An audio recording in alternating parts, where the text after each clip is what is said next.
Hey, y'all, and welcome back to the Run Cult podcast, where running meets the culture. Today, we're highlighting another key player in the ATL run scene, the athletic brands that support us so we can perform at our very best. Meet Scott. He helps educate the community on the technology, specs, and details behind his company's products while also bringing these products directly to the people, creating community and memorable experiences all across the region. And yes, we'll keep things cute, discreet, and demure since we're talking about the job. Now, welcome to the podcast, Scott. Appreciate you. That was such a beautiful intro. Thank you. Thank you. Of course, you're very welcome. How was your morning? We had a little bit of a rough start. It was smooth. I usually wake up like super early. Well, not super, like 7. I kind of just lay in bed. Got it. And literally just lay in bed. Okay. But just having another awesome reason to get up in the morning and come here was awesome. So, but yeah. I do appreciate you taking the time to be with us today. For sure. So we are going to get to know a little bit more about Scott. So tell us a little bit about yourself, kind of your personal background and things like that. I was born in Johnson City, Tennessee, and moved to Asheville, North Carolina shortly after. And pretty much grew up there. My best friend, I've known him since I was 3. We were next door neighbors for the longest. Wow. I think he was probably one of the many embodiments of sports and things that I've done in my life in terms of just wanting to be active. So a lot of times, like, we lived in a cul-de-sac, so we'd always play basketball, football, baseball. Like, we had it made. Like, it was pretty much any child's childhood dream to, like, live next door to your best friend, as well as, like, have fun and experience all you ever want to do with your best friend right then and there. But as we got older, went to school, started playing sports and so forth. Where did you go to school? T.C. Robertson down in Asheville. But I played basketball, he played football, baseball. And then track was introduced to me by my older sister. I'm the youngest. And just seeing the things she was able to do. She was doing hurdles and stuff like that. That kind of is where my running journey started. Got it. Love her to death. My oldest sister, love her to death as well. She played basketball. Watching her play travel ball and so forth, like, I think that was another thing that kind of got me into sports. But for running specifically, just the camaraderie behind it as well in track. Like, sure, you're having your own event, but what you're doing actually, like, contributes to your team's total and so forth. So I did high jump, did the 400 once, nearly died, did everything that race but died. Oh my God. So that's so I learned my lesson there, did the 4x1 and the 200, but yeah. Okay, so you were a track star. I was, I wouldn't say star. Hold on. You know, I was there for the PB&Js and the camaraderie. I was there for the friends. Got it. And the least. Okay, so. But no, high jump was my bread and butter. That was probably the only thing that I was like, if I could focus on anything, that would have been it. Is that when they? Yeah, where they, like, kind of jump backwards. Like, yeah. Oh, wow. Okay. Interesting. So it's one thing to kind of grow up with sports in your life, and then it's another thing to kind of seek out a career in sports. For sure. So, what do you think was the difference for you that made you want to kind of go that route? Yeah. I think I just love talking about sports. Got it. So fast forwarding to when I went to college, I went to Johnson Wales University. Oh, yeah. And up in Charlotte. And I remember my first visit, the very first day I stepped on campus, the then coach of the Carolina Panthers, like, just walked right by my mother and my father and I. And I was like, wow, like, the access is there. The Panther Stadium was right down the street from us, like, literally next door. Hornet Stadium or arena was, like, 2 blocks up the street. Minor league baseball was, like, a block up the street. So just knowing everything was there in terms of opportunity, that's pretty much where I wanted to be. Got it. Just seeing all the plethora of opportunities that I can really instill myself in and go from there. And what was your major at school? Sports marketing, entertainment, and event planning. Oh. Mm-hmm. Oh, wow, you're made for this, literally. Damn, yeah, that's it's crazy. rare. It's so rare. Like, when I talk to people, they're like, oh, like, you're actually doing what you went to school for. I was like, look, thank goodness, because I could not sit in no accounting office. Like, much respect to them. But yeah, some things do get repetitive and mundane, but I do love my job, and I would never take my college experience for granted, and the things I was able to accomplish there and do. So, well, shout out to your parents for giving you a good childhood, firstly, and then it's good that you had a good college experience. For sure. Studied like the thing that you're actually working in. 100%. You say that you are a low-key runner, kind of introverted, but also extroverted. Mm-hmm. Tell us a little bit more about that. Yeah, low key. It's not. I don't want people get the aspect of like, oh, like he runs on occasion. Like it's just more so of like running to me is sometimes my only alone time. Although like I do it for work, but it's just the gratitude that the thoughts that go into my head when I run are almost euphoric in a sense because I don't have to think about work. I don't have to think about what's on my to-do list or my checklist, but I often think about my family, my friends, the opportunity and the position that I'm in now and today. Like all this pretty much started because of running. So it's a nice ode of giving back to just the beginning, the journey, like watching things come full circle. Got it. So So Scott also does not like to do the social media thing and post on Strava. Why? Why do you feel that way? My personal belief is just another form of social media, as well as I don't know, like it. I feel like there's a lot of the same thing at times. Like, for example, I wear a Coros watch and it tracks and does everything for me. And I understand like Strava has routes and so forth, which is nice and it's understandable and it's cool, but it's just another form of social media. And I'm not saying social media is bad or anything, but I have a very forward facing job. Like I'm interacting with a lot of people on a daily basis and I'm not weary of eyes being on me. Like if I was, then maybe that's just a dink in my character. But I'm fully confident in the person that I am, and I don't have anything to hide. But it's just more so of it's just another form of social media that I don't have the capacity that I want to keep up with. Sometimes I feel bad. Like my main like source of communicating with run clubs is sometimes social media. Yeah. And I'll get off of it for like maybe 2 days, and then I'll see a club have reached out like a day before. I'm like, oh darn, like I should have, Oh, maybe kept it for a day or so, or maybe an extra hour. But got yeah. it. So we're going to talk a little bit more about Scott's career because I'm sure you guys are wondering, like, is this man in the FBI or what? So let's talk a little bit about your career and your current role. Well, firstly, what do you do? And then how did that come about? Cool. Yeah. So my job title is technical field representative. And it all started when I was 15 years old. I was working at Dick's Sporting Goods, and we had a representative from a brand come in, and I was like, oh, like this is interesting, and it was just really cool seeing the things that they were able to like provide and give, and like what? So like just information and technology on the shoes. So anybody who's known me since the age I was like maybe 6, 7, 8 knows like I'm super immersed in like sneaker culture and just not even the culture, but the aspect and the technology. Like I would go to Goodwill and like buy shoes and paint them or like take them apart, try to put them back together at times. So when this person had walked into my life and they were like, hey, like I'm a tech rep for this brand and I was working at Dick's Sporting Goods, like I never knew that was a job. Like I knew designing was a job and like picking out colors was a job. I was like, what else goes behind that? Or like, what is a stepping stone to get to some of those places? Fast forward 10 years. Yeah, fast forward 10 years. I applied for my current position. And I didn't get the job at first. I was like, okay, cool. I was very close. I was like, you know what? I'm not going to stop trying.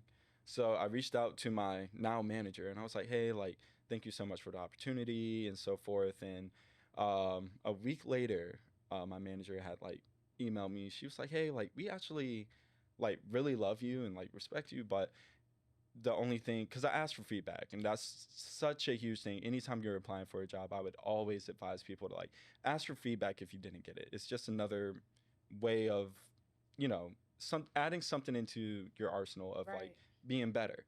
But yeah, like she gave me great feedback, and I was just one person away or like one candidate away, and she was like, yeah, just find some run specialty stores and see if you can work there and gain some experience. And I left my current job, and that's exactly what I did. I just took a leap of faith. You did what you were told. I did what I was told, so or recommended. But some folks would take the information and do nothing with it. Yeah, but it's something I wanted, and I think it's a testament of the things that I've obtained and have currently in my possession in life is something that I wanted. So Yeah. why not take those steps to go get it? I worked in run specialty for about 10 months, and I saw jobs opening with other companies or like other states. And I was like, like, oh, Portland doesn't look bad, or Pennsylvania or Florida. But I don't know, like none of those positions or companies really stuck out to me as much. And I saw one that just happened to be in Atlanta, and my sister lives here, and I was like, oh, like why not? Why not? Right. And then just going through the interview process, applying to things I learned, and allow myself to be myself, which is another huge thing that I love about my job. Like, there's not a, you know, corporate Scott and then a Scott. Like, what you see is what you get. Got it. Hmm. Nice. So then you moved from I was living at Charlotte at the time. Okay. And then I moved down from Charlotte to Atlanta. So you're a technical field representative. So basically you've become your idol from the 15-year-old version of yourself. So what is the role like, generally Yeah. on a weekly to monthly basis? That's a great question. Because we kind of do the same task day in, day out, but not with the same people, which makes it fun. So you're meeting a lot of folks. Meeting a ton of people, and that's one of the many things I love about my job. Like, I've had people open up their homes for me when I travel, and like it's really nice, and it's just like, wow, like I was able to have that impact with you. But on a daily basis, like there's times where I'll travel to stores and I'll meet with like either managers or new employees or just current employees who've been there for a while, and I give them like information about like the updates on the shoes or like just new product that is coming out. And um, the fun part is just one, getting to talk to them and like picking their knowledge. Sometimes I'll quiz them on like what they know and what they don't know in like a really nice manner. And then just providing joy. Sometimes it's like providing nice giveaways or even shoes at times. But creating fun events right afterwards as well is yes. something that really shines in the community as well. As like it should be a win-win-win situation. Like everybody wins who's involved, and that's always my goal. So in this win-win-win trifecta, yes. who are all the players? Is it the run specialty store that I may be brand. working with, a community group that may be involved, runners, or even myself. So I guess win-win-win-win. So oh geez. yeah. I don't know. What is that, a quadruple? Yeah, quadruple factor. Quad factor, I guess. Amen. Whatever that is. Let me see here. You said something. So I want to talk a little bit more about the educational portion For sure. of teaching. Is that something that came natural to you? Kind of, because it sounds like you do have to, in a way, like present. Have you always had like a educational knack, or how do you feel about that side of the job? Yeah, teaching has always been interesting to me. That was one of the great things that I learned working in run specialty. Like, I'm learning about some competitor brands as well as the one that I work with now, and being able to relay that information to customers went a long way in helping guiding them to what's best for their foot. Like your feet, think of it as like a foundation for a house. Like it's the ground up that really helps you move, groove, set your PRs, go on some really nice runs, and just maintain yourself in a really nice, healthy way. Speaking of that, Scott has mentioned to me that you are very knowledgeable of all of the competition in the industry. Just kind of keeping your eye on those that you share the space with.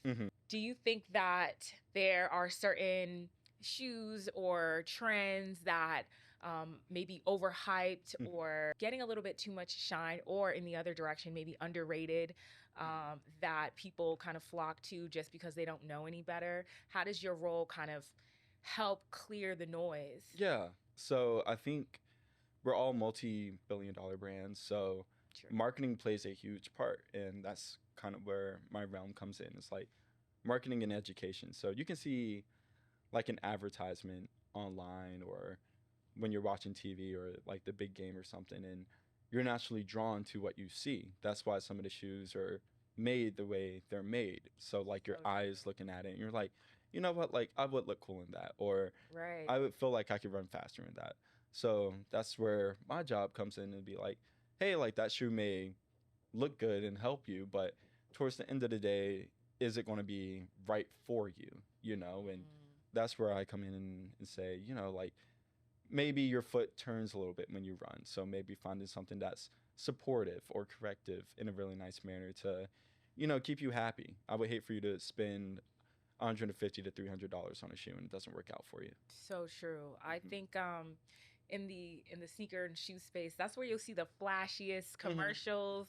You know, the colorways go crazy, so it's Yeah, very like visually appealing that make you want to buy exactly. it, but deep down like does this actually do what it Does it needs to work? do to Yeah, yeah, does it function? Like so I think learning a little bit more about your role, it that's where I see, the value come in. 100%. Yeah. And then another aspect of your job you mentioned was events. Hmm. So talk to us a little bit about that, because not only do you throw events, but you actually studied Yeah, event event planning, planning. which Oh is my gosh. crazy. Yeah. Studying event planning has definitely set me up real nicely for this job in terms of just like time management or even just asking the right questions.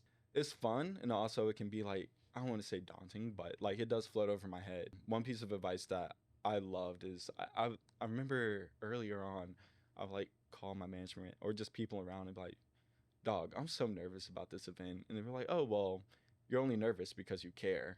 And, you know, what happens, happens. Like, some people don't know what happens behind the scenes. You know, like So true. when I was working for an NBA team, like all the things that would happen behind the scenes, you would have no clue happen just because you're enjoying what's in front of you and you only know what you know. But working with events is so fun. And I love working with either the partners of like the stores that I have to go into or just run clubs or just small businesses that want to be involved as well. So anything that I can do to put our product on people's feet is just it's just a really nice fulfilling feeling. I want to go a little bit further back on education. Yeah. Why is education and learning the technical specs important to running communities? Mm, great question. Education is important on all realms, and education leads to success. So if you're wearing a shoe that's made for a completely different reason, for example, a lot of my events sometimes I'll see people in lifestyle shoes, and I'm like, hey, like that's awesome, and that's the beauty of my job. Like I'm able to provide you a opportunity or a chance to try on a shoe that my company makes, and you're able to just try it out, see what you're missing or the difference or what is out there to really elevate you and push you to your game and the comfortability that you want. For me, I sometimes put running into like a basketball perspective. Like if you're on a shooting slump, you want to see the ball go into the hoop. And that helps tremendously with your confidence. So when you're running, you don't want to feel pain. A lot of people already don't feel like running is the most like jazzed or like sexy thing to do on earth.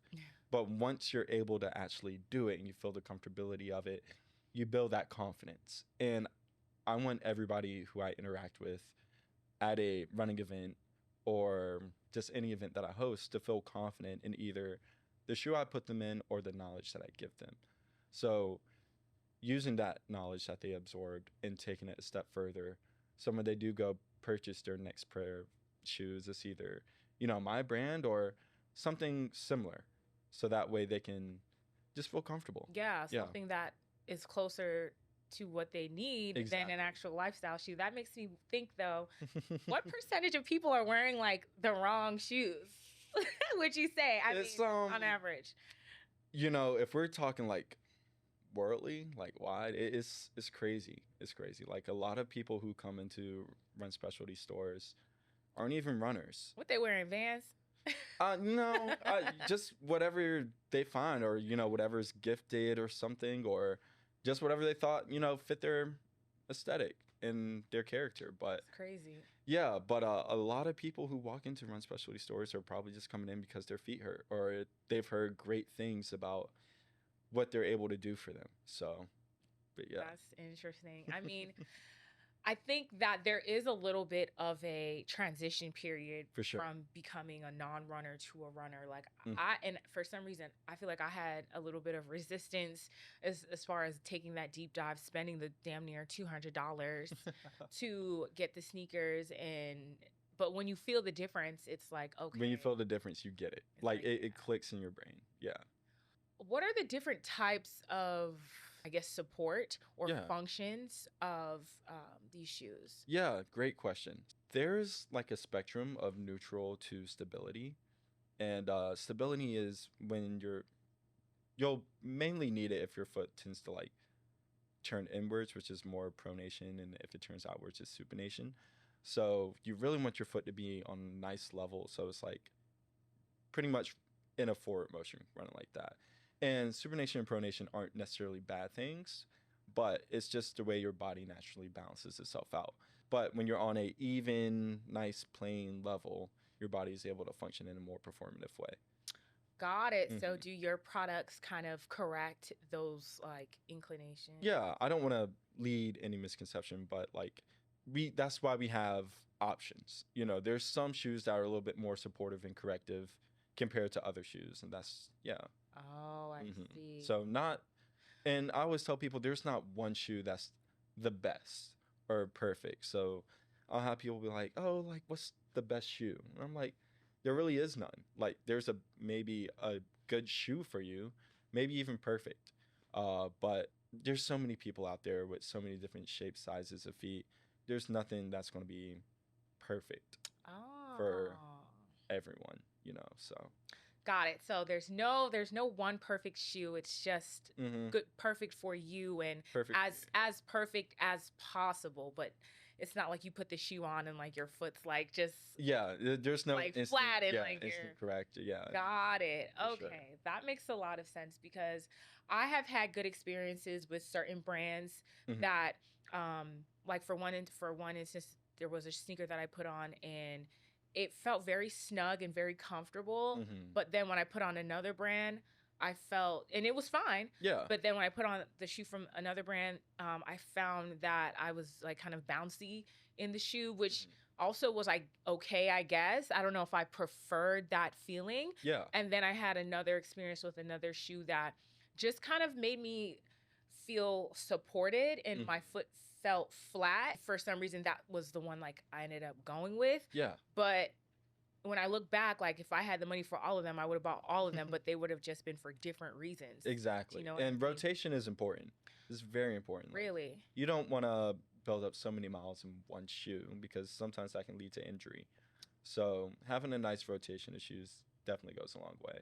Got it. So how many miles can someone put on their shoes before it's time to rotate? Sometimes it depends on the shoe. So depending on like how thick the midsole is or just how often the wear and tear is on that shoe as well. But yeah, there's so many different Oh shoes my out there. For goodness. so Is many there a different rule of things. thumb? How are you supposed to know you're wearing your shoe out? Because Well, that's some of the perks of like having an app like on your phone of like logging your miles and like specifying what shoe you're in with that as well. So, Oh, I didn't know that existed. yeah, Oh my goodness.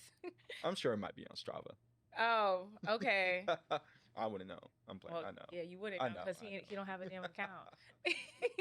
So yeah, let's talk a little bit more about your events. What does it mean to have a refrigerator magnet type of event? Oh yeah. So no, I'm glad you actually pulled that up. So a refrigerator magnet event for me, like it's my own little thing I came up with. Like when you go on vacation Mhm. and you buy either like a little shot glass or a refrigerator magnet or just any nice little trinket that you wanted to bring home and you see it out in like the distance or like you're packing up or you're having fun with friends and you see it and you're like, oh, like I remember that time that I had with those people or just something nice. And it's like very reminiscent on the experience. So I like to have that same effect with the events that I put on. So when they see one of our products like on shelf or on somebody else's foot, they're like, you know what? Like I had a great time with Scott and his friends or at this event that Scott had hosted, and I really enjoyed my time with that shoe. So feeling a little bit more enticed to buying that product. Nice. Yeah, so Yeah, it sounds like through the events you're creating kind of, something a little bit emotional that makes people remember. for sure. What is the planning process like? Yeah, I'm very intentional with my planning, and it's never the brand, then the run club or the store, or me, the run club and the store. It's always the club slash store first. Always, forever will be. Just because it's not mine, and they worked extremely hard to be where they are and be able to provide the service and product Mhm. for these people. So I always try to meet face to face as much as possible, just because the emotion is there, and sometimes like the ideas really get the flow. And I've worked with so many different people from so many different backgrounds and cultures, so being able to one be educated about different cultures and backgrounds, and not just put something bland or just whatever, like the thin line of whatever it is out there, but story tell and give people an immersive opportunity to not only try on the product but feel appreciated if they happen to reminisce with that culture too. Yeah, just being face to face and just knocking things out, like set a date. What's going to really make this pop? What are the runners going to appreciate? And how can I help whoever I'm hosting this event with out in the best possible way? So I hear you mention cultures Hmm. that you've interacted with. Is there any one in specific event that stands out to you that was a real cultural type of refrigerator magnet moment? I don't know. I've done so many, and then Mm. like I think that's one of the fun and like heartfelt ways of me just being in the community space, being a minority, and helping other minorities like get into running, and even just enjoy running. Because I'm sure it's like, oh, like we're just gonna run on the belt line for 3 miles and that's it. Mhm. But it's like, oh, here's a different place to run. They're celebrating this holiday, and maybe I want to learn more about it, or maybe I remember like my parents celebrating this holiday, so it's nice to celebrate it with friends. But in terms of like one in particular, not necessarily. I know like I've worked with Motion with the Who Harders Us run Mhm. at one point, and then Mindful Miles with Chinese New Year this year. Like those were really fun events, and then Move Peach with Hispanic Heritage Month. Like all of those really came about of just understanding what they wanted to accomplish and taking it a step further and understanding the culture behind it. So does your does your company give you, kind of a blank check, or do they give you, it sounds like you have some type of empowerment to run your own events, choose who you're working with, celebrate certain cultures and highlight Mhm. different people. Do you feel as if you are given the creative freedom to Mhm. kind of call those types of shots? Yeah, so I think that's the best part about working with some of these communities is like, obviously there's budget, but at the same time, like the person you're running to might own a business, or the person you're running to might know a guy who knows a guy who knows a guy. So that is where community really like comes into when it comes to like when it comes to running. If we don't have to spend money, or if I can have 800 people have eyes on your business, let's do it. Let's get some free samples out there. Oh, Let's okay. definitely see if we can up the ante a little bit on your business and get some eyes on it. So I'm all about helping people out best I can. It also sounds like you're a deal maker. Eh. I like that. No, like it's just being in Atlanta for 2 years, I've made a lot of friends. I've seen a lot of the impact that I've had, and it's just my way of saying thank you for just allowing me to be me. So. Amazing. Let's talk a little bit more about these types of events. Are Mhm. are they all like demos, or have they varied as far as the experience? Yeah, so they're all shoe demos. Like that's the Okay. end all be all And goal. what is a shoe demo? Yeah, so when you show up to a run that I may be hosting, I would love for you to try out our product.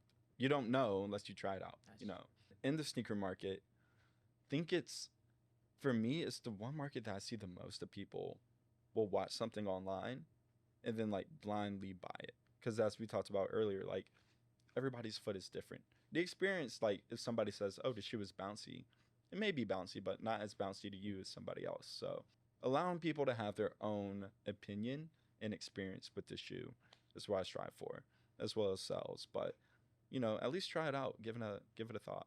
Why do you think that is so important? Yeah, you don't know until you try it.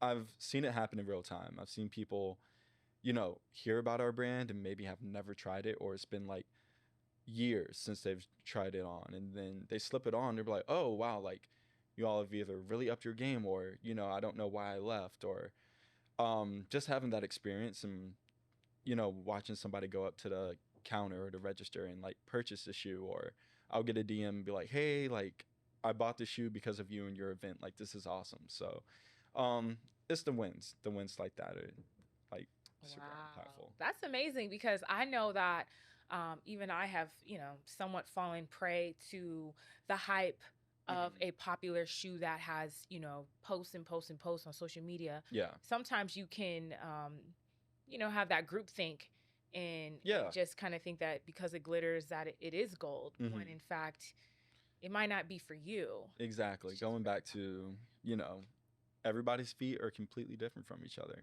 so. Yeah. Got it. So shoe demos. Got it. So in these events, the folks get to like try on the shoe. Yeah. So I actually haven't really been to one. Wow. Oh wait, no, I think I went to the one with Motion, and I think you were there. It was at Shirley Chisholm Park. Was that you? That's somebody completely different. That's so crazy. Sorry. I'm playing. I'm playing. No. You're good. Okay. But no. But I didn't get a chance to try it because I think I came late or something like that. So.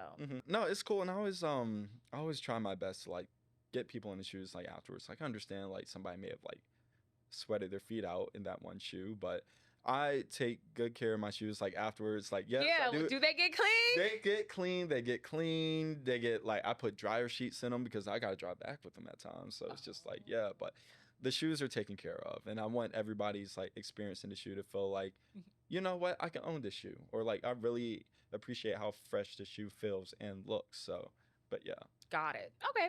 So they pretty much go try on the shoe, do a run in it, and then of course return it. Come back and I get some feedback on it, and sometimes we have some nice raffles, prizes, maybe even snacks sometimes. But yeah, it's a fun time. Every time I've never went home feeling like defeated. Maybe like exhausted, but in a good way of like, you know what? I exerted my energy with good people. So I'm cool with that. I can definitely go home with a smile on my face with something like that. Got it. Moving a little bit more into community. You've mentioned a few run clubs that you've worked with. What are some ways that you've built relationships with these communities? The run specialty stores, like when I go in, like some of them feel like family or like friends even. Like I'll go in and sometimes you don't even talk about shoes the whole time I'm there. Sometimes like I've watched people graduate from high school, go to college, and hear their experience about their college experience and what they want to learn. And sometimes I give advice, and I don't like giving advice unless like they ask, because I'm not going to give you advice if you don't ask, like I feel weird. But even run clubs, like I've been to some of their houses, or they're like, hey, do you want to run, or do you want to go to like this basketball game, do this, that, and the third. I even hoop with some of my like run club family, so it's smooth. Like I love the fact that I was able to move to a completely different state, not have like a base idea of what it was, but this job is definitely provided me the opportunity to make some really long, life-lasting friends. So speaking of the role, you do a good amount of travel. Talk to us about that. I love it. I get to go to like small cities that maybe I've never even heard of, get to sponsor events that we get to host in other states. But my drive time in the car, just because, as I mentioned, like I do have a very forward-facing job. Like I'm singing all my favorite songs at the top of my lungs, or I'm just like zoned out listening to the podcast. I'm always learning, or even just like chilling, So like the travel aspect opens up such a realm of so many different like possibilities of who I can meet, things I can do, food, I'm such a huge foodie. Like if we're being for real, the main reason I'm running is just so I can like continue to look the way So you can eat. so I can eat. Yeah, but gotta burn those calories some way. So but true. but yeah, I think just the food, like the places that I go and like the food that's like offered, and I always tell people if I'm not watching NBA basketball or college basketball, I'm watching Food Network. So, yeah, I'm always in the kitchen some way, shape, or form. So would you say so food is part of your travels? Oh, 100%. 100%. Yeah, like there's times I'm like on diner dining and drives and I'm like, okay, like I'm gonna be in this city. How far away is this? And then like, Same. is it going to hit the same? So far we're like everything's hit. Like it. Guy Fieri, he knows what he's talking about. That's my dog. But yeah. Got it. So why do you think it's important for that your role exists? Because from my mindset, it sounds as if maybe the brand just ships shoes to these locations, their stock, maybe, send an email, PDF brief, and they go from there. So why do you think your role makes a difference? Yeah, I think the importance goes back to education. Like I want people to feel confident in what they're purchasing and what they're buying. And sometimes that doesn't happen from a PDF or like an ad that you see on TV or just going on the website. Sometimes people actually need face-to-face time and having those conversations and, including buzzwords and shoes that people are using or looking to try on. Like maybe somebody wants a more compact shoe. Maybe somebody wants something with a wider toe box, cushion, bounce, right, lightweight. All those things and all those words you probably won't get on like a technical corporate tech sheet, or maybe somebody teaches it in a completely different manner than someone else. But the education piece is so important because marketing, you could see the shoe a million times and then maybe that's it. Maybe literally just stops there. You just see the shoe. But for you to have like a real deep dive and experience with the shoe will bring you a whole new light within either the product or just the brand itself. So got it. I professionally, I also do something kind of similar in another industry where I'm client facing and having to communicate not only the brand message but the benefits and details of the product. And when you're looking somebody in the face, you're explaining why it's important or how it's relevant to them. They feel as if they're making an informed decision a little bit more than just reading something or just seeing like a beautiful display. Exactly. So I can definitely see how the difference is made in person, in front of someone's face, talking the talk. Yeah. So that makes a lot of sense. So as we wind down a little bit, Scott, tell us some of your hot takes or unpopular opinions when it comes to running or health and wellness. Okay. I will say there's two. There's one of like the word or terminology of like try hard. I'm not a fan of the negative connotation that it gets because like we only have one life, and why not try hard? Why not go after what you want to do full-heartedly? Like I wouldn't be in the position that I'm in today if I wasn't a try hard, That's you as a person. You found your passion, you found out what you want to do, you found out what you love. So why not try hard? So do you think people are like too nonchalant, or is that the take? I want to say like people as in general, but I think the nonchalant act is just like enjoy yourself. I think that's a lot of I think nonchalantness is somewhat of the downfall of excitement.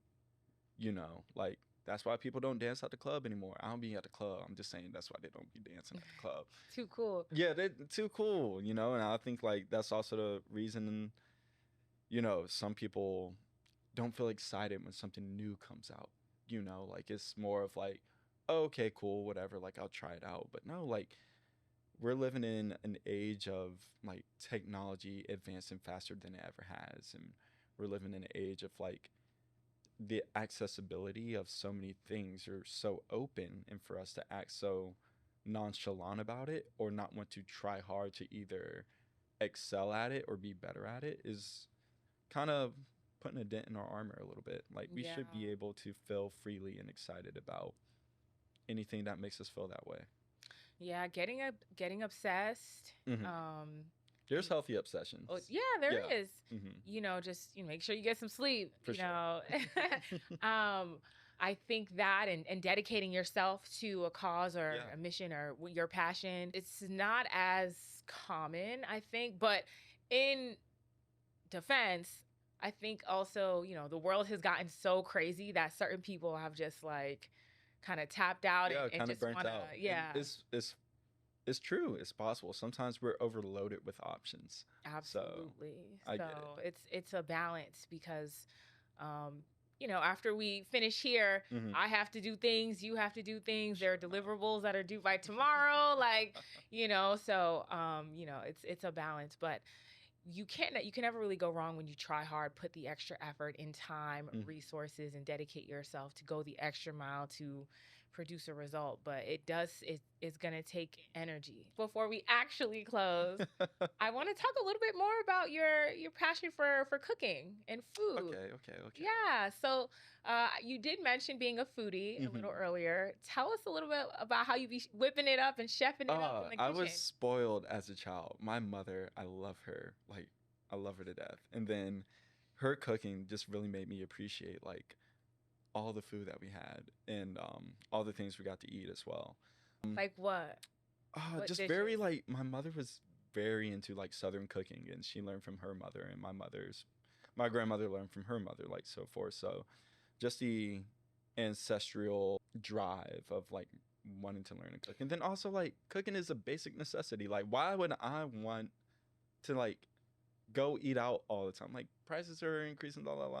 But it's also a form of art, and it's a form of like enjoyment. So when I do cook, I am in my own zen mode of like listening to whatever music that I like to listen to, which is like 99.9% of the time like Sade or MF Doom. Hmm. Like just the rhythm of cooking and like the cultural aspects of if I'm cooking. Speaking of that, Yes. I'm sorry to No, cut you're you off. good. You're good. What is your background? Are you African American or I'm black. My mom's black? black. My dad's black. But Yeah. you're from North Carolina mainly, or Born in Tennessee. so is Then there like a is that does that inform the cooking? Is there like a yeah, cultural I connection? would say for sure, 100%. In terms of just a lot of African American traditional dishes. Got it. So we have our black eyed peas and rice like New Year's Day and so forth, and our greens. My mom, like everybody's like, oh, my mom made good greens. Like no, like my mother makes the best greens, Period. especially on Thanksgiving. You know when like the yams you touching the mac, for sure. My sister, she does a phenomenal job at cooking as well, both of them. And then my Wow. father, he does his best. We just leave it at that. He's on the grill. He's on the grill. He does a good job at that. But yeah, and then it's just like I like to eat. So why would I not want to cook what I like to eat? So So what are your favorite dishes to prepare? You ooh, think? great question. In the fall, like doing soup, lasagna, chili, stuff like that. What are you making these days? Because it's warming up. It We're is getting warming up. into the spring. Summer's coming. That's a great question. I'm a huge like I'm big on sandwiches. Oh, So I'm not, getting deli meats or anything like that. Like I'm making like chicken cutlet sandwiches and like going to town on that. Like if you were to come over to my place and you like wanted a dish to wow you, I would probably make like chicken Bellagio or Bellagio. what's It's that? like just noodles with some nice little pesto sauce, fried chicken on top with a prosciutto as well. But with a nice lemon zest, some capers. But I get down. I get down. Like if you want to eat, You're not speaking English no more. cause food is not English. It's universal. Love is universal, and food is love. Wow. So. I'm happy. I just learned about this cooking passion just now, and Yeah, you're really deep I into can't be it. eating fruit snacks all the Ooh, time. So.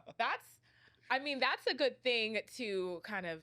I mean, it's a skill, and Skill. especially as runners, we have to fuel and we have to recover, Mm-hmm. and we need carbs for energy, and as we Mm-hmm. also lift weights and prepare for our races, nutrition is very important. Very. So it's good to kind of come across someone who takes it a bit further because I think for me, like I feel like I just make my little bodybuilder type of food, like you It's know. cool. It's cool. But yeah, but like I see like some of the fitness trends. I was like, I don't want to eat like I don't want to eat like a pit bull. You know, like I want to be able to eat the way I want to eat. You know. well, just so you know, y'all, Scott is considering making a kitchen I didn't say podcast. all that. I don't know. I was just talking. I was just happy. Well, you never know. Y'all might just see him whip something up We'll his see. own way in the Awesome. future at some point. So we are rooting for you, Scott. Alrighty. Where can people find you on social media? One place only. My Instagram is Scott Burr 13. So SCOTTBUR 13. So yeah, that's it. Yeah, make sure you check out his Instagram where he posts a little bit more about what he does. When I'm on there. You'll get the context of what we're talking about in more detail on his Instagram. For sure. Alrighty. Well, in closing, Scott, thank you so much for taking the time to let us get to know you. Oh, thank you. Especially as a technical field representative and for giving us insight into the work that you do behind the scenes. It's been great learning more about your role and seeing your commitment to the running community in action. You are also helping inspire the next generation of leaders to see that it is possible to turn their passion into a career, doing what they love while making a living. So remember, running is not just a sport, it's a culture. See y'all next time. Smile, but okay. Yeah, that was smooth. That was good. That was good. We did it. Thank you, Scott. Get your coughs out, okay? I'm trying. It'd be hot. And that pollen be on my car. My car is yellow. When you do a good job Mhm. and people recognize it, they want you to keep going. For sure. And that's what we talked about. I Yeah, know, right? yeah. But I'll be like, damn. I'm like, damn, If gotta I'm keep going. excellent at everything, like I'm gonna have to keep going at everything. So I've been cranking out Hey, more episodes. As you should. So, you know, it takes a village. It takes a village. It literally does. I need to sneeze. Hold on. Oh, it's not coming. All right, that's fine. Hold on. Bless you. Ooh, hallelujah. Hallelujah. Okay.